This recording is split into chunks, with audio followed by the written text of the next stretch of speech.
నమస్కారం ఆదిబాబు. తను పవిత్ర. చల్లగా ఉండమ్మా. మీ జంటను చూస్తే ముచ్చటగా ఉంది. సీతారాముల్లా ఉన్నారు.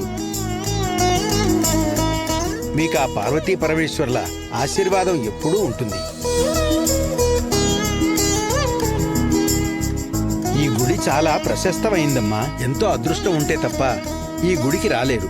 ఒక్కసారి గుడి ప్రాంగణంలోకి అడుగుపెట్టి స్వామివారిని చూసిన వెంటనే చెడు కర్మంతా తొలగిపోయి అంతా శుభం కలుగుతుంది. ఇక మీ జంట కలకాలం సుఖంగా ఉంటుంది.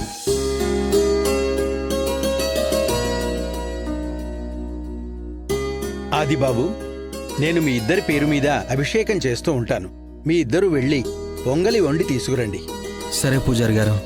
మనసులో నిష్కల్మషమైన కోరికతో పొంగలి వండితేనే ఆ పొంగలి ఉడుకుతుంది, పొంగుతుంది. లేదంటే అది జరగదు.